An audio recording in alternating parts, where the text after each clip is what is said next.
Hello and welcome to our look ahead to what the papers will be bringing us tomorrow morning. With me, the writer and broadcaster Vicky Beeching and Gideon Spanier of the London Evening Standard. Tomorrow's front pages. Let's just have a quick flick through the main stories so far. The Daily Mail. It's the main story, a claim that money from the Princess Diana Memorial Fund has been used to subsidise a campaign to promote positive views about immigration. The Independent leads with news that the doctor at the centre of the MMR vaccination controversy 15 years ago says he's not to blame for the latest measles outbreak. Daily Telegraph has more details of Lady Thatcher's funeral, including some of the hymns that she chose herself. Daily Mirror headlines the child sex charges faced by Coronation Street actor Michael Lavelle. The Express says 2 months' worth of rain is to fall in a week, even though the temperatures are rising. The Sun has reaction from one of the original Wizard of Oz actors who sang the song used by anti-Thatcher campaigners. And the Times reports claims that chemical weapons have been used in Syria. So let's begin a more detailed look at these papers with Vicky Beeching and Gideon Spanier. Thank you both for joining us tonight. I mean, the Sun has probably got the headline of the day, Vicky. Well, let's just talk us through that one. Absolutely. I mean, absolutely fantastic headline, Munchkin Fury. So if you're looking at this picture, they've found one of the original singers who was a Munchkin and sang that song. Her name is Ruth Giuccini. She's 94, and she's responding, saying she feels that nobody deserves to be treated like this. And she's speaking out kind of at her horror of this great song being used for this political row. It's an interesting way of just taking this story forward again, isn't it? We've had the decision by Radio 1, Gideon, that a sort of fudge, as some commentators are describing it, about playing maybe 4 or 5 seconds of it, but presenting it as a news item. What do you think about the way this is being handled? Well, I think in lots of ways, even though I think in the words of the Director General of the BBC, it's distasteful that this song has proved popular. I mean, this is a form of democracy. I think a lot of people have said that Margaret Thatcher would actually probably not be that disappointed, in the sense that, what is censorship a good idea? No, it's not. And as for the Sun, they're being very enterprising in getting this woman who sang the song to go on the record and say nobody deserves to be treated like this. Exactly, that wonderful picture of her in the original film amazing. As well. I mean, I guess it's enterprising and also possibly slightly a bit desperate, kind of just trying to drag something else out. I mean, I've worked in the music industry in the States, and I'm a real believer in the democracy of charts, and I think there's something very important about what people buy has to be documented.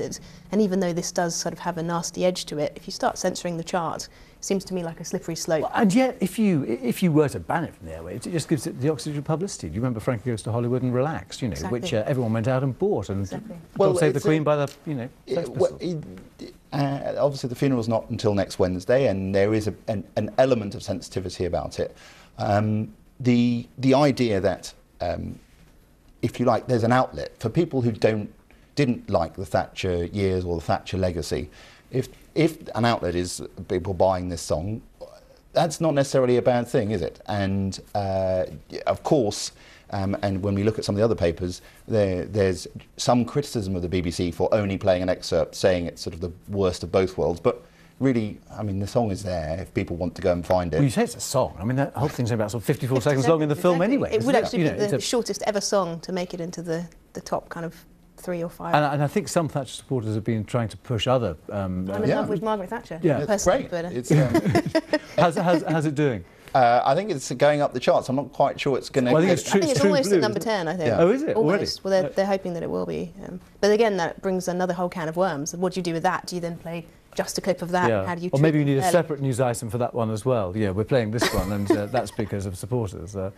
Yeah, I happen to think if the way that all of us express, or some of us express our feeling, is by going and buying a song, I mean, to me there's little harm in that, and we all know the BBC has a difficult sort of road to walk down, and people will criticise the BBC, but the song it's going to be pretty close to number 1, if not number 1. There we are. OK, so this is the Sun, Munchkin Fury at Maggie Ding Dong song. But I tell you what, I mean, The Independent's come up with a pretty good headline as well, hasn't it? This is the Ding Dong Ding Dong will end without a sing-song. So what will they complain about next?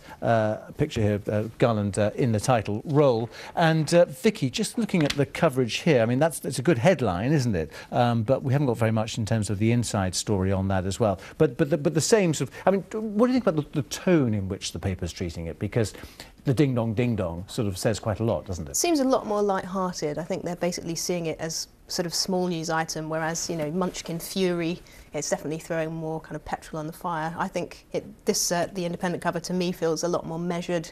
It feels a lot more appropriate. So I think this is just people letting off a bit of steam. Yeah. I am a little bit concerned about Wednesday and, you know, potential violent protesters, and I hope this is kind of the outlet where people are going to be able to get this out of their system, make their point, and then hopefully it won't go anywhere else. So I don't know, but I much prefer the Independent's take on it. I think it's pretty hilarious. I've been tweeting about it all day. A lot of my American followers actually tweeted me and said, "Is this actually a hoax?" Right. You know, all of these breaking news items coming out about, you know, playing snippets of songs, and I had to say, no, it's genuine, but it is, you know, it is still quite amusing at the same time. And Gideon, just alongside that, I mean, a story that's been covered for many days now, the situation in Wales, the fact that there's measles epidemic taking place there. Fortunately, no deaths so far in that, but the MMR scared doctor, Andrew Wakefield, this seemed a story just crying out to be done, didn't it, in terms of tracking him down in the States, where he is still putting forward his views about the link to autism from MMR. Just talk us through the front page story here. Well, so Andrew Wakefield is the doctor who, in 1998, controversially suggested there might be a link between the MMR vaccine and bowel disease and autism.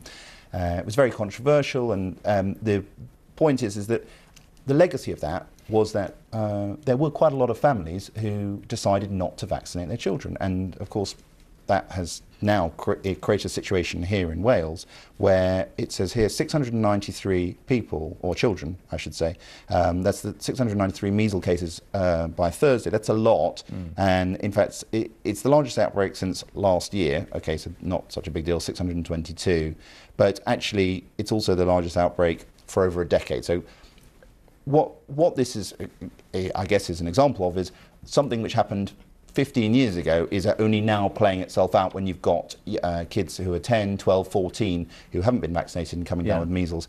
And I mean, I think it is an interesting story because the schools go back on Monday, and that is an issue where this could become worse if this has happened really over the last fortnight. And babies most at risk at the moment, and they're the ones being immunised and having these MMR jabs. But as you say, it's that older generation whose parents were so concerned about having that MMR at the time who potentially are spreading this. Interesting also that I think that 6,000 people remain unprotected in the South West Wales area.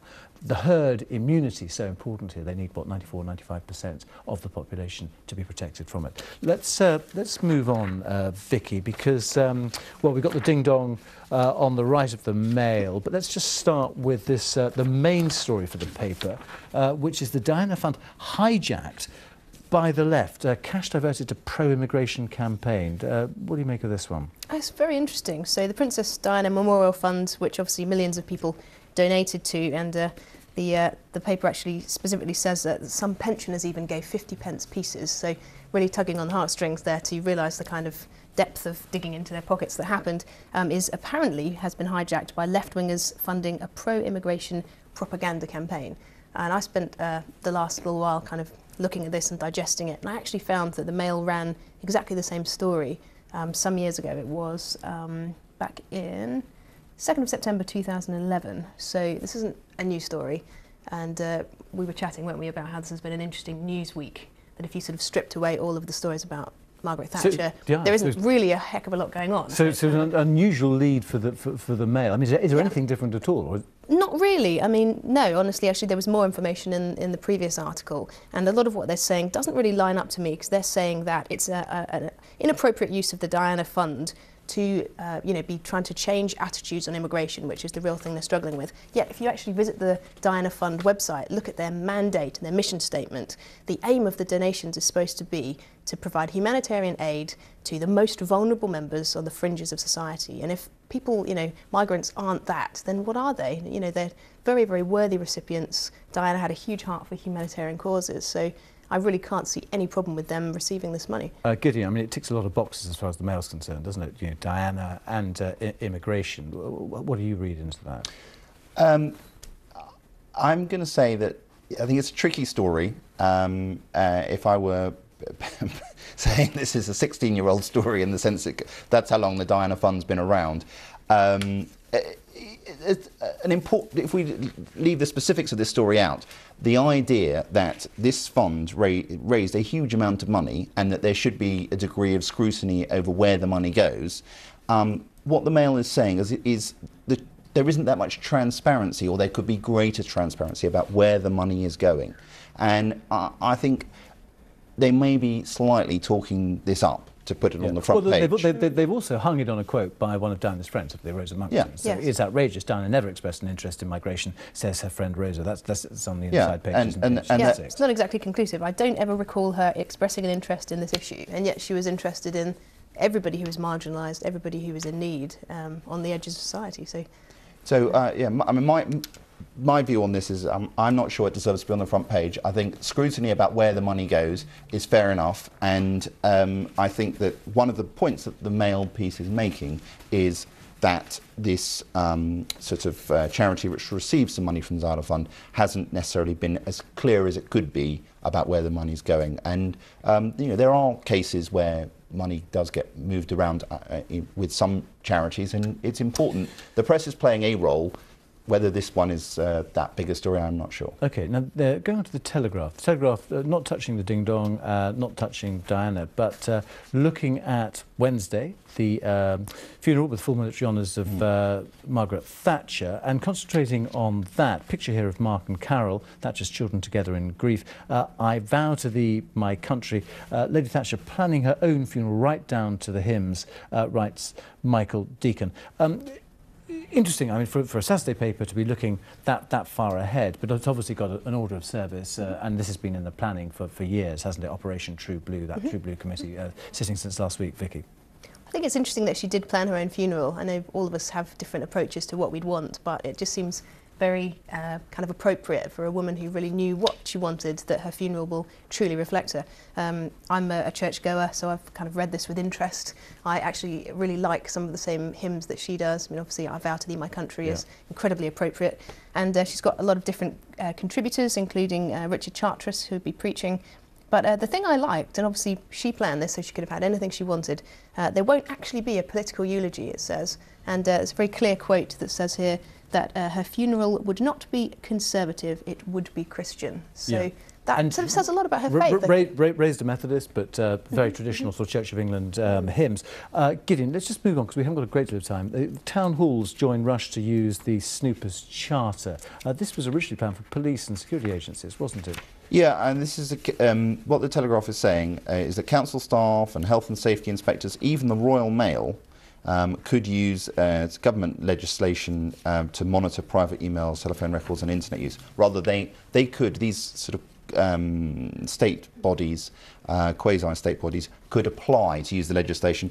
I'm going to move you on, actually, because we haven't got a great deal of time left. Let's just get through a few more of the papers there. Just going back to the Sun, Vicky, G4S role in Savile sex quiz.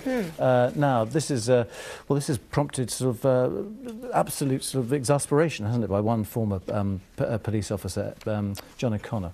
Yeah, well, looking back to the Olympics, we pretty much are all familiar with the name of that security firm and the bungle that they made, and sort of left them with a lasting negative reputation. So I guess people, in hearing that they've been hired, says here they'll get £250,000 to provide more investigators for you know, the Savile sex case. I don't really think they inspire much confidence in us. So the Met Commander saying it's appalling and madness, and I think most of us probably would resonate.